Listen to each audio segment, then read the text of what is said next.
आप सभी सज्जनों को मेरा नमस्कार हो। आज मैं आपको राहु और केतु के बारे में बताऊंगा कि राहु केतु कैसे क्या काम करते हैं, उनकी क्या स्थिति होती है।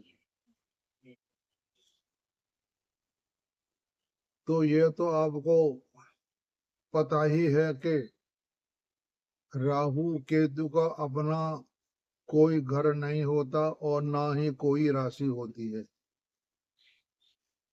जब कोई ग्रह का घर नहीं होता, राशि नहीं होती, तो उसको आप नीच के ऊंच के कैसे कह सकते, ये मेरे समझ से बाहर है। हमारे गुरुजी के राव साहब कहते हैं कि जब आप कुंडली का विश्लेषण करते हो, जो आपने पढ़ाया या गुरुओं ने पढ़ाया, उसके बाद उसकी आप मन से सोच करके गहराई में जाइए। यानी बहुत सी बातें ऐसी होती हैं जो किताबों में नहीं लिखी होती हैं, वो हमें खुद ही उठा पटक करके उसका हल निकाला जाता है। तो जब मैं ये कह रहा हूं कि जब राहु केतु छाया ग्रह हैं, उनका कोई घर नहीं होता, तो फिर उसको हमने नीच का ऊंच का स्वराशि का कैसे बना दिया, ये मेरी समझ से बाहर है। राहु एक छाया ग्रह है और केतु एक, जैसे कोई छाया चलती है और छाया होती हुई आगे चली जाती है, पीछे हिस्सा होता है केतु का यानी पूंछ, तो वहां पर फिर वो प्रकाश हो जाता है। तो मैं आपको समझा रहा हूं कि जो राहु है वो केतु है, वह हर कुंडली में नक्षत्र दशा के अनुसार अलग अलग काम करते हुए दिखाई देते हैं। ऐसा नहीं है कि राहु और केतु का विशेषण हर कुंडली के साथ 100, ऐसा नहीं है। वह उसके दशा के ऊपर निर्भर करता है। जो हमारा केतु ग्रह है उसके बारे में आपको बता देता हूं को केतु ग्रह और मंगल दोनों की एक सी स्थिति होती है। ये काम एकदम करके और साइड से हो जाते हैं, जैसे किसी ने किसी को अस्त्र से मार दिया या एक्सीडेंट हो गया तो वो आदमी खत्म हो गया। कुछ ऐसे केस होते हैं जो बीमारी होने के बाद चारपाई पर पड़ा रहता है, कुछ टाइम साल बाद उसका छुटकारा पाता है। तो केतु का काम है एकदम फटाक से काम करना और अपने साइड से हो जाना। राहु हमारा जो ग्रह है वो ऐसा है कि जब दो ग्रह आपस में चलते हैं, दो ग्रह, ये दो ग्रह हैं, जब एक ग्रह उसके पास में आया तो उसकी उस पर पड़ गई छाया। यानी राहु जब इस ग्रह के पास में आता है फिर वहां से निकलता हुआ ऐसे जाता है तो वो छाया पड़ी, उसके बाद केतु का काम चालू हो गया। यानी हर कुंडली में आप ये देखेंगे कि जब राहु की महादशा आती है तो राहु जिस राशि में बैठा है और केतु जिस राशि में बैठा, इनकी दोनों की गिनती आमने सामने होती है। एक में, सात में या दो में और आठ में, मतलब सातवें घर में इनकी दृष्टि बराबर होती है। कहने का मतलब यह है कि आमने सामने जो ग्रह होते हैं वो आपस में होते हैं शत्रु। आपने शत्रु याद करने हैं किसी ग्रह के, तो आपने जैसे मिथुन लगन है कहीं भी हो, मिथुन से आप गिनोगे 7, 3, 4, 5, 6, 7, 8, 9, 9 का स्वामी हो गया गुरु, तो इसमें बुध और गुरु शत्रु हो गए। पहली राशि है, पहली राशि मंगल की, 1 2 3 4 5 6 7 शुक्र, यानी मंगल शुक्र शत्रु हो गए। ये सबसे अच्छा तरीका है। सातवें घर में आमने सामने जो भी राशि होती है उसके स्वामी आपस में शत्रु होते हैं। केतु की जब भी दशा आती है तो वह एकदम काम करके और चला जाता है। केतु की फिर ये भी स्थिति हमें देखी जाती है कि केतु ग्रह कौन से भाव में अच्छा होता है और राहु कौन से भाव में अच्छा होता है। तो केतु 3 6 9 11 और वही स्थिति है राहु की। 3 6 9 11 में जब केतु बैठा होता है तो वो अच्छा काम करता है। पापी ग्रह जो होते हैं केतु या राहु, ये पाप ग्रह में बैठे होते, पाप भाव में बैठे होते हैं तो अच्छा काम करते हैं। और 3 6 11 के स्वामी जो होते हैं वो भी पाप ग्रह में गिनती आती है। यानी पाप ग्रह में गिनती 3 6 11 के स्वामी शनि मंगल और राहु केतु। शनि मंगल राहु केतु ये पापी ग्रह हो गए और 3 6 11 के स्वामी पापी ग्रह हो गए।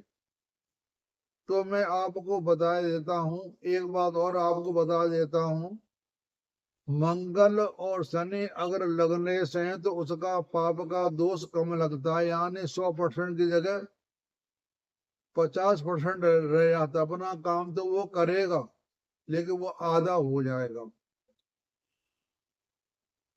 तो पाप ग्रह की जिस जातक का जन्म होता है उसका जीवन सही नहीं जाता है। मैंने बहुत सी कुंडलियों पर लगाकर देखा है। पाप ग्रह कोई भी हो सकता है, शुभ ग्रह भी पाप हो सकता है, पाप तो पाप ही है ही। तो उस पाप ग्रह में जिसका जातक का जन्म होता है उसका जीवन जो यापन है वो अच्छा नहीं जाता। उथल पुथल चलता रहता, कभी अप कभी डाउन। सबसे ज्यादा अंतर पड़ता है आपस में दाम्पत्य जीवन का। क्यों हमारे दाम्पत्य जीवन में एक खास रिश्ता है, वो भी सिर्फ भारतवर्ष में ही लागू होता है, बाहर लागू नहीं होता है। वो कहते हैं ना कि आप किसी के बारे में आप भला देश करें तो पश्चिमी देशों में और इंडिया में बहुत फर्क है। हम हिंदुस्तान भारत देश की बात बाहर लागू नहीं कर सकते कि वहां का जो दाम्पत्य जीवन होता है वो इससे नहीं होता।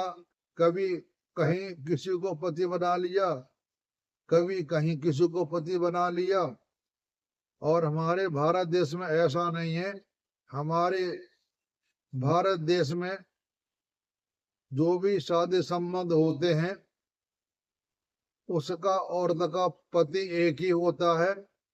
और बाहर के मुल्कों में पत्नी एक और पति अनेक होते रहते हैं। ये बाहर की सभ्यता है, हमारे यहाँ ऐसा नहीं है। बाहर के देशों में बच्चे के सामने माँ का नाम लिखा जाता है, क्योंकि वहां के मुल्क में पति स्थिर नहीं होता, वो चेंज होते रहते हैं। हमारे भारत देश में जो एक बार शादी हो गई वही रहता है। उसी सभ्यता का असर हमारे भारत देश में एंट्री कर गया है, जिसकी वजह से हम देख रहे हैं कि शादी होने के बाद लड़ाई झगड़े मारा पीटी ये बहुत चल गए हैं। आजकल आदमी हो या औरत हो, हर एक को अपनी स्वतंत्रता आजादी पूरी है। उसमें कोई कुछ नहीं कर सकता। हमारे सरकार ने औरत और आदमी को अधिकार बराबर दे दिए हैं, इसलिए ये केस ज्यादा हो रहे हैं। इसमें हम कुछ नहीं कर सकते। और जो कानून होते हैं, लड़ाई लड़ते रहो, लड़ाई लड़ते लड़ते जिंदगी बीत जाती है, वो केस निपटने में उनका अंत नहीं आता। तो वे मैं आपको बता रहा हूं कि केतु की जब 7 साल की दशा आती है, 7 साल में भी 8 ग्रहों की और एंट्री हो जाती है, तो 7 साल में कुछ अच्छा और बुरा समय निकल जाता है और जल्दी निकल जाता है। लेकिन जब राहु की महादशा आती है, वो होती है 18 साल की। राहु आदमी को भ्रमित करता है, ये मारता नहीं। केतु तो मार के एक अपना काम करके साइड से हो जाता है। राहु जो होते हैं वो आदमी को भ्रमित करते हैं। तो जैसे राहु की दशा किसी के पास आ गई है, तो वो उसका जीवन भविष्य खराब चलता है, क्योंकि उस समय राहु जहां भी बैठा होता है और सामने वाली राशि जो होती है, उन दो ग्रहों में आपस में टकराव मतभेद रहता है, इसलिए दोनों को आपस में बन नहीं पाती। खास तौर से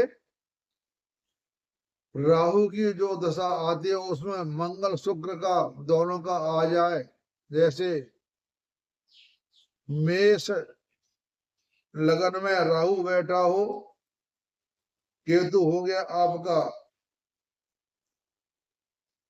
शुक्र में, तो ये टाइम उस जातक के लिए बहुत खराब जाएगा, क्योंकि यहाँ पर मंगल और शुक्र दोनों भिड़ गए। दाम्पत्य जीवन इनका दोनों का खराब चलेगा। तो राहु का काम है कि आदमी को भटका देना, उसकी स्थिर कभी बुद्धि नहीं रहना, ये काम राहु का है। केतु ऐसा नहीं करता है, वो तो आया, अपना काम किया और आगे चला गया। ऐसे एक कुंडली मेरे पास है मिथुन लगन की, इसमें राहु बैठा हुआ है पंचम भाव में और तुला राशि है। तुला का राशि का स्वामी हो गया शुक्र, और अगली राशि होगी मेष, मेष का स्वामी हो गया मंगल। यानी ये मंगल पुरुष हो गया, शुक्र हो गया स्त्री कारक, ये दोनों आपस में लड़ते रहेंगे।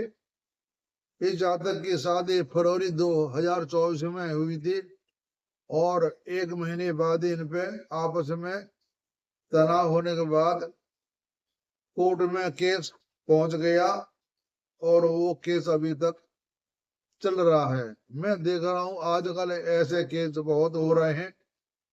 बड़ी जटिल समस्या आ गई है कि शादी होने के बाद ही बहुत से लड़कियों ने लड़के मरवा दिए। ऐसे केस बहुत आ रहे हैं और केस भी चल रहे हैं। केसों की कोई बुनियाद नहीं, केस कब तक चले, ना ऐसा कोई कानून है कि ये कानून इतने साल में खत्म कर दिया जाएगा, ऐसा कोई विधान नहीं है। केस लड़ते रहो, पैसे खर्च करते रहो और अपनी जिंदगी बर्बाद करते रहो।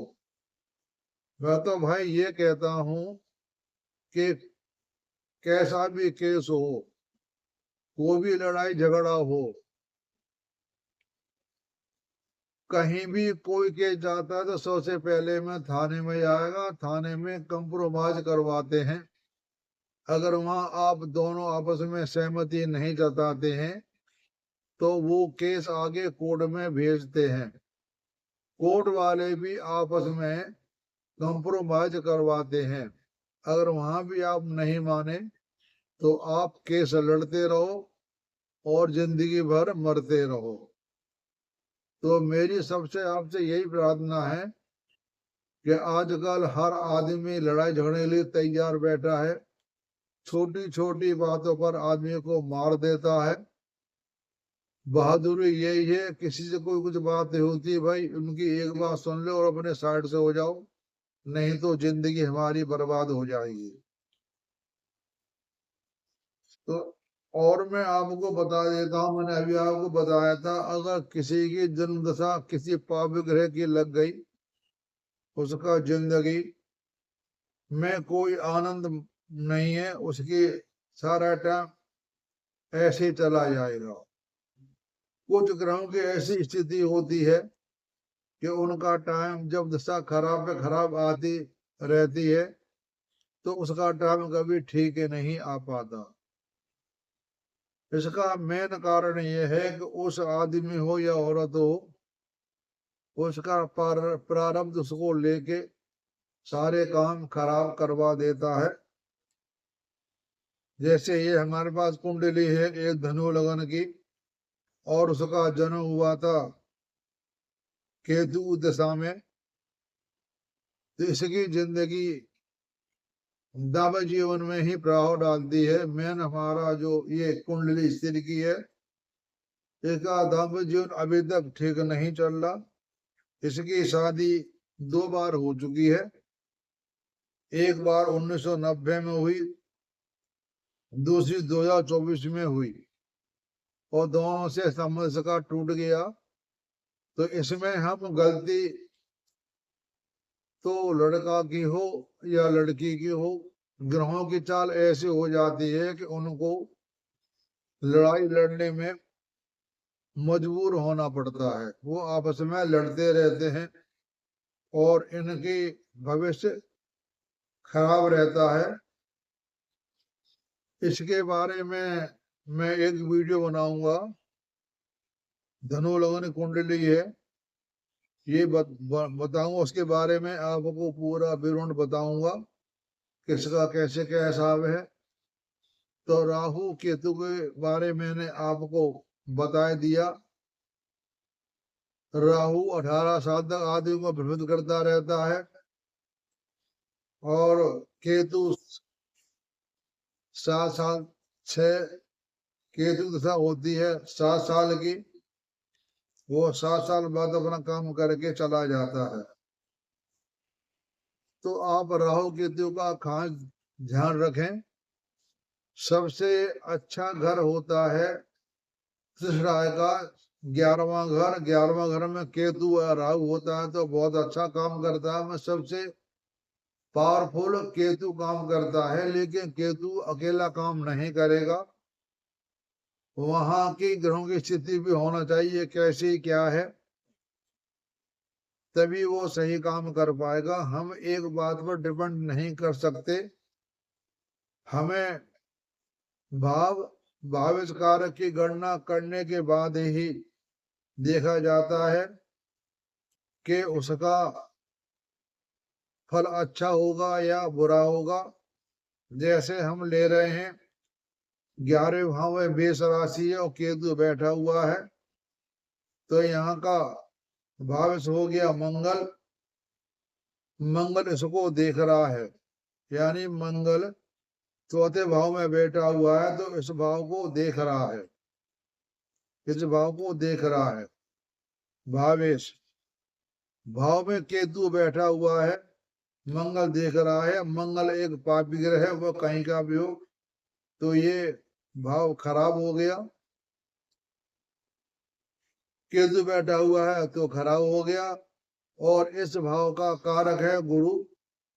गुरु बैठा हुआ है 6ठे भाव में,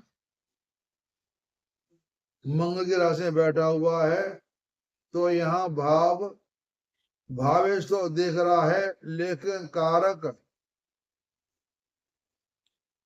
और इसका कारक पिट गया और भाव पिट गया, यानी इस कुंडली में केतु अच्छा काम नहीं कर पाएगा। 66% खराब, 33% सही। तो हम ऐसे 3 6 11 भाव में, 3 6 11 9 भाव में केतु बैठा अच्छा होता है, लेकिन हमने उस भावित कारक को देख कर ही उसका फल निकालते हैं कि अच्छा है या बुरा है। हम एकदम एक बात पर डिपेंड नहीं हो सकते कि ये 11 भाव में या 9 में या 6 में या 3 में बैठा हुआ अच्छा है, ऐसा नहीं है। ज्योतिष में कई बातें हमें देखनी पड़ती हैं। एक घर को देखने के लिए कम से कम 4-5 भावों को देखना पड़ता है। कौन सा भाव कहाँ बैठा हुआ है, उसका स्वामी किस भाव में बैठा हुआ है, उस स्वामी को कौन कौन देख रहा है, तभी हम बता पाएंगे वह ग्रह उस भाव के लिए कितना काम करेगा। तो यानी कहने का मेरा मतलब ये है, हम एक भाव से एक ग्रह को लेकर के सही नहीं बता सकते। और आपको बता देता हूं, केतु और राहु और जिस भाव में बैठे हुए हैं वहां कोई ग्रह नहीं होना चाहिए। अगर वहां कोई ग्रह बैठा होता है तो उसके अंतर्गत वो उस ग्रह को अपने अंडर ले लेता है। लेकिन एक बात और बता देता हूं आपको, उस ग्रह को तभी अपने साथ लेगा जब केतु या राहु की डिग्री पास पास होंगी। हमने कुंडली में यह भी देखना है कि कुंडली में राहु केतु की डिग्री दोनों की एक ही होती है। हमें यह देखना होता है कि राहु जिस डिग्री में है उस डिग्री में कौन कौन से ग्रह आ रहे हैं। उस डिग्री में जो जो ग्रह आ रहे हैं उसमें राहु केतु का पूरा काम चलेगा, उनका अधिकार चलेगा।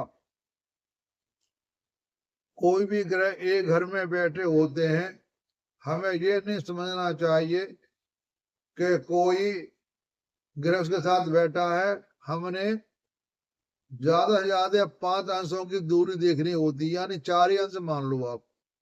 कोई ग्रह 4 अंश की बाद बैठा हुआ है तो वो उसके पास में घर में बैठा हुआ नहीं माना जाएगा।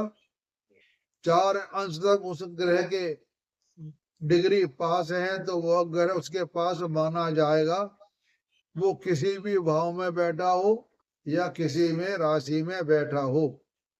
हमने फलादे करते समय राहु के डिग्री के अंश 4 अंश के डिफरेंस से आगे या पीछे कोई ग्रह हो तो वह राहु और केतु उस ग्रह को प्रभावित करेंगे, यानी बुरा फल देंगे। ये पक्की बात है। तो ये मैंने आपको बता दिया। राहु केतु की डिग्री देखें, ग्रहों की डिग्री देखें। बेशक ग्रह एक भाव में बैठे हो, 5 उनकी डिग्रियों में फर्क हो तो वो एक भाव में नहीं बैठेंगे। इसके लिए हमें चतुर्भाग कुंडली बना लेनी चाहिए। उसमें ग्रहों का परिवर्तन हो जाता है अंशों के अनुसार कि कौन सा ग्रह अब कहाँ चला गया। कुछ ग्रहों की फेर हो जाता है और हर ग्रह अपना, जो भी ग्रह होता है अपना फल पहले मूल त्रिकोण राशि के देगा, उसके बाद स्वराशि का फल देगा। तो इस बात का भी बड़ा फर्क पड़ता है। जब भी हम किसी की कुंडली देखें तो मैं वर्ग कुंडलियों में कम जाता हूं, क्योंकि बताती तो सही है, अगर उसमें 3 मिनट का 4 मिनट का फर्क पड़ गया तो कोई न कोई ग्रह तो उसका आगे पीछे हो ही जाएगा। कोई ग्रह 2.5 डिग्री पे चेंज हो जाता है, कोई जैसे 9वां सवा 3-20 डिग्री पे चेंज हो जाता है, कोई 1 अंश में चेंज हो जाता है, कोई 2.5 पे, कोई 3 पे। ऐसे ग्रह चेंज होते रहते हैं।